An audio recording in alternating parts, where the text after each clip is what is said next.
शांति। आज 23 मार्च 2022 की बाबा की साकार मुरली है। मुरली के महावाक्य है, मीठे बच्चे, कोई भी कर्म विकर्म न बने, इसकी पूरी संभाल करनी है। कदम कदम पर बाप की श्रीमत लेकर कर्म में आना है। प्रश्न है, विकर्मों से कौन बच सकते हैं? बाप की सहायता किन्हें मिलती है? उत्तर है, जो बाप से सदा सच्चे रहते, प्रतिज्ञा कर विकारों का दान देकर वापिस लेने का संकल्प नहीं करते, वह विकर्मों से बच जाते हैं। बाप की सहायता उन्हें मिलती जो कर्म विकर्म बनने के पहले राय लेते हैं, साकार को अपना सच्चा समाचार बताते हैं। बाबा कहते, बच्चे, सर्जन के आगे कभी अपनी बीमारी छिपाना नहीं। पापों को छिपाएंगे तो वृद्धि होती रहेगी, पद भी भ्रष्ट हो जाएगा, सजाएं भी खानी पड़ेगी। गीत है, बचपन के दिन भुला न देना। ओम शांति। बच्चों ने गीत सुना कि बाप बच्चों को सावधानी देते हैं कि हे बच्चे, तुम आकर ईश्वर के बने हो और जानते हो हम ईश्वर की संतान हैं। सारी दुनिया मानती है कि वह गॉड फादर हैं। फादर माना, हम उनकी संतान ठहरे। परम पिता तो बच्चे ही कहेंगे। तुम लौकिक के बच्चे तो हो, अब पारलौकिक बाप के बने हो। किस लिए? बेहद के बाप से बेहद का सुख का वर्षा लेने के लिए। बाप है ही स्वर्ग का रचयिता। स्वर्ग में जरूर देवताओं की बादशाही है, यह जानकर तुम बच्चे बने हो। राजा को अगर बच्चा नहीं होता तो गोद में लेते हैं। गोद लेते हैं साहूकार की, कभी गरीब की गोद नहीं लेंगे। कुछ लाभ होगा तब ही गोद लेंगे। तुम भी अभी जानते हो हम ईश्वर के बने हैं, उससे स्वर्ग की बादशाही मिलेगी। अब ऐसे बाप को कभी भूलना नहीं चाहिए, उनकी मत पर चलना चाहिए। रावण की मत पर तो विकर्म करते रहेंगे। इन 5 विकारों के वश नहीं होना है।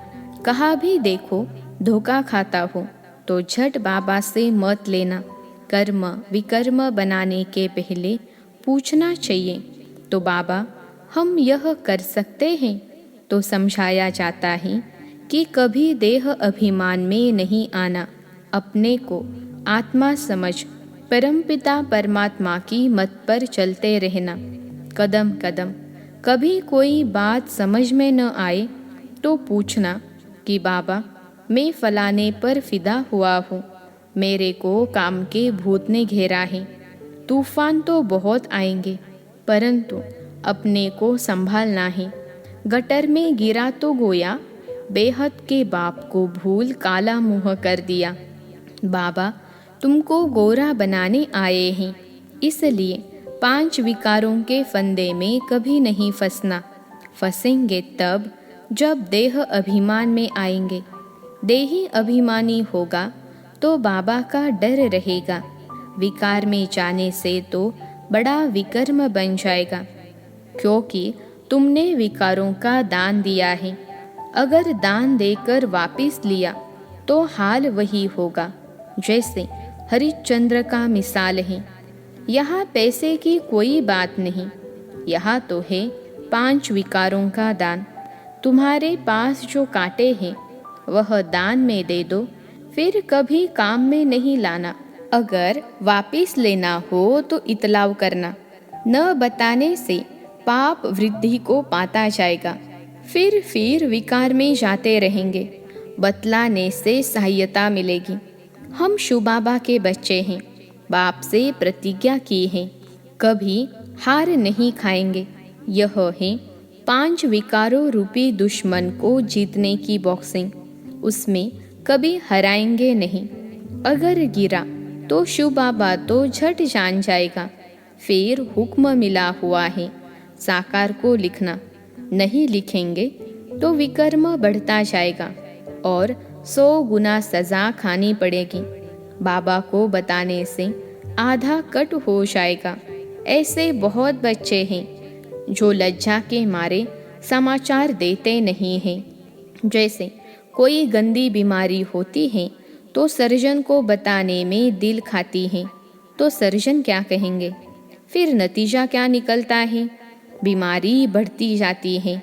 बाप समझाते हैं, बच्चे कोई भी पाप हो तो छिपाना नहीं, नहीं तो बिल्कुल पद भ्रष्ट हो जाएगा और कल्प कल्पांतर ऐसा ही पद भ्रष्ट मिलेगा। फिर ज्ञान तो ले नहीं सकेंगे। पूछते हैं, बाबा उनकी गति क्या होगी? वह बहुत सज़ा खाएंगे। कयामत के समय सज़ाओं का हिसाब किताब चुकतू होता है ना। जैसे काशी कलवट खाते हैं, सच सच शिव पर बलि तुम अब चढ़ते हो, शूका बनते हो वर्षा लेने के लिए। बाकी वह जो काशी कलवट खाते हैं वह तो घात करना है, परंतु नोधा भक्ति से बलि चढ़ते हैं तो जो पाप किए हुए हैं उसकी सज़ा उस समय भोग कर पाप खत्म होते हैं। फिर पाप करने से तो छूट न सकें। योग अग्नि से ही पाप भस्म हो सकते हैं। माया के राज्य में कर्म विकर्म ही बनते हैं। सतयुग में विकर्म नहीं बनता, क्योंकि माया का राज्य ही नहीं। अब सारी दुनिया भ्रष्टाचारी है। पहला नंबर भ्रष्टाचार है विकार में जाना। जो पैदा ही भ्रष्टाचार से होते हैं वह पाप ही करते हैं।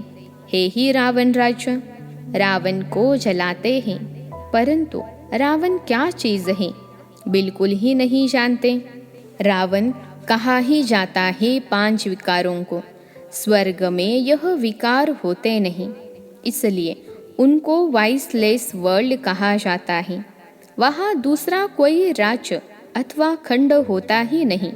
इस्लामी बौद्धी आदि सब पीछे आए हैं। वह भी पहले सतो प्रधान होते हैं, फिर सतो रजों में आते हैं। सतयुग त्रेता में संपूर्ण निर्विकारी थे, अब धीरे धीरे संपूर्ण विकारी बनते आए हैं। पूरा विकारी बनने में भी समय लगता है। सतयुग में 16 कला, फिर 14 कला, फिर कला उतरते जाते हैं, क्योंकि है ही उतरती कला। अब तुम्हारी है चढ़ती कला। चढ़ती कला राम बनाते हैं, उतरती कला रावण बनाते हैं। जैसे चंद्रमा की धीरे धीरे कला कम होती जाती है, दुनिया भी ऐसे हैं। अभी तो 9 कला। ऐसे समय पर बाप आकर फिर 16 कला बनाते हैं। यह खेल सारा भारत के ऊपर ही बना हुआ है, वर्ण भी भारत पर ही है, नहीं तो 84 जन्मों का हिसाब कहाँ? बाप समझाते हैं, यह है ही आयरन एजड दुनिया। कलयुग का अंत है, फिर सतयुग का आदि होगा। जो देवी देवता धर्म वाले धर्म भ्रष्ट कर्म भ्रष्ट हो गए हैं वह फिर आएंगे। तुम आए हो ना? देखो झाड़ के अंत में ब्रह्मा खड़ा है, वह है तमो प्रधान और नीचे तपस्या कर रहे हैं सतो प्रधान बनने के लिए। तो जैसे ब्रह्मा तपस्या कर रहे हैं वैसे ब्रह्मा कुमार कुमारियाँ अब जो यह ब्रह्मा सतो प्रधान बन रहे हैं उनमें परमात्मा आकर अपना परिचय देते हैं। इनको बताते हैं तो बच्चों को भी बताते हैं। बाबा और तुम बच्चे जो कल्प वृक्ष के नीचे तपस्या कर रहे हो देवता बनने के लिए, यह मंदिर हुबहू तुम्हारा जड़ यादगार है। अब ऐसा कोई बुद्धिमान बच्चा हो तो इस मंदिर की पूरी हिस्ट्री ज्योग्राफी बताए कि यह ऊंचे ते ऊंचा मंदिर है। इसमें मम्मा भी है, बाबा भी है, बच्चे भी तपस्या कर रहे हैं जिन्होंने भारत को स्वर्ग बनाया है। उनकी हिस्ट्री ज्योग्राफी विलायत वाले सुनेंगे तो कहेंगे यह तो हमारे बाप का मंदिर है जो भारत को हेवन बनाते हैं, जो इस समय प्रैक्टिकल में बैठा है। यह तो कोई जानते नहीं। यह सब चित्र अंधश्रद्धा के बने हुए हैं। इनको भूत पूजा कहा जाता है, गुड़ियों की पूजा। गुरु नानक की आत्मा जिसने सिख धर्म स्थापन किया, वह नई आत्मा थी, निर्विकारी थी। वह कहाँ आई? जरूर किसी शरीर में प्रवेश किया होगा। तो पवित्र आत्मा कभी दुख नहीं भोग सकती। पहले तो उनको सुख भोगना है, पीछे दुख। ऐसा कोई विकर्म ही नहीं किया तो दुख क्यों भोगे? हम भी पहले संपूर्ण रहते हैं, फिर धीरे धीरे कलाएं कम होती हैं। हर एक मनुष्य का ऐसे होता है। बुलाते हैं पतित पावन आओ, तो जरूर आकर पावन दुनिया की स्थापना करेंगे और पतित दुनिया का विनाश करेंगे। ब्रह्मा द्वारा स्थापना और शंकर द्वारा विनाश, कितना अच्छी रीति समझाते हैं। यह उनकी बुद्धि में बैठेगा जो देवी देवता धर्म का होगा। इसलिए बाबा कहते हैं, भक्तों को यह ज्ञान दो। कोई को यह पता ही नहीं है कि हम पहले देवी देवता धर्म के थे, फिर असुर बने हैं। लक्ष्मी नारायण ने पूरे 84 जन्म लिए हैं। अभी तुम शूद्र से ब्राह्मण बने हो। जो बाद में आते हैं वह ब्राह्मण नहीं बनेंगे। यह बातें उनकी बुद्धि में बैठेगी जिनकी बुद्धि में कल्प पहले बैठी होगी। नहीं तो बाहर गया और खलास। इसमें मेहनत है और जगह तो सिर्फ कथाएं सुन, फिर घर में आकर विकारों में गिरते हैं। गुरु को पूरा फॉलो करते नहीं, फिर फॉलोअर्स कैसे कहलाएंगे? गुरु लोग भी उनको कुछ कहते नहीं। अगर कहें तो फिर एक भी फॉलोअर्स न रहे, फिर खाए कहाँ से? गृहस्थियों का ही तो खाते हैं। फिर विकारियों के पास जन्म लेना पड़ता है। देवताएं तो संन्यास करते नहीं। यह है प्रवृत्ति मार्ग का संन्यास, वह है निवृत्ति मार्ग का संन्यास। बाप आकर स्त्री पुरुष दोनों को समझाते हैं। बच्चे संपूर्ण पवित्र बनेंगे तो संपूर्ण राज्य पद पाएंगे, कम पवित्र बनेंगे तो कम पद पाएंगे। फॉलो करना है माँ बाप को। बाप कहते हैं, माँ बाप के मिसल मेहनत करो तो गद्दी नशीन होंगे। मुख्य बात है पवित्रता की। अब देह अभिमान छोड़ दो। मैं आत्मा हूँ, बाबा लेने आया है। पवित्र बनने से ही पवित्र दुनिया के मालिक बनेंगे। कुंभ का मेला कहते हैं, वह त्रिवेणी आदि का है, नदियों का मेला। उनको संगम कहते हैं। वास्तव में यह है अनेक नदियों और सागर का मेला। तुम सब ज्ञान नदियाँ हो, बाप ज्ञान सागर हैं। बाप कहते हैं, मेरे से योग लगाओ तो तुम पतित से पावन बन जाएंगे। मरना तो है ही, बाप से वर्षा लेना है तो अभी ही भक्ति का फल भगवान से ले सकते हो। नहीं तो समझेंगे तुमने भक्ति की ही नहीं है। भक्ति करने वाले ही आकर राज्य भाग्य लेंगे। बाप कितना अच्छी रीति समझाते हैं और सभी की बुद्धि में तो शास्त्र ही होंगे। यहाँ ज्ञान सागर बाप समझाते हैं तो तुम श्रेष्ठ बन रहे हो। राजधानी स्थापन करने में कितनी मेहनत होती है। रुद्र ज्ञान यज्ञ में बहुत विघ्न पड़ते हैं। अच्छा, मीठे मीठे सिखिलते बच्चों प्रति माता पिता बाप दादा का याद प्यार और गुड मॉर्निंग। रूहानी बाप की रूहानी बच्चों को नमस्ते। हम रूहानी बच्चों की सिखिलते रूहानी माता पिता बाप दादा को याद प्यार, गुड मॉर्निंग और नमस्ते बाबा नमस्ते। धारणा के लिए मुख्य सार। पहली पॉइंट है, देह अभिमान में आकर कभी भी विकारों के फंदे में नहीं फंसना है। कर्म विकर्म न बने, इसलिए कर्म के पहले बाप से राय लेनी है। दूसरी पॉइंट है, माँ बाप को फॉलो करना है ऊंच पद के लिए संपूर्ण पावन जरूर बनना है। आज का वरदान है, न्यारेपन की अवस्था द्वारा पास विद ऑनर का सर्टिफिकेट प्राप्त करने वाले अशरीरी भव। न्यारेपन की अवस्था द्वारा पास विद ऑनर का सर्टिफिकेट प्राप्त करने वाले अशरीरी भव।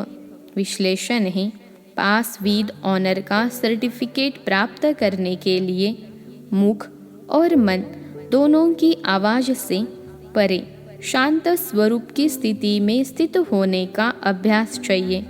आत्मा शांति के सागर में समा जाए, यह स्वीट साइलेंस की अनुभूति बहुत प्रिय लगती है। तन और मन को आराम मिल जाता है। अंत में यह अशरीरी बनने का अभ्यास ही काम में आता है।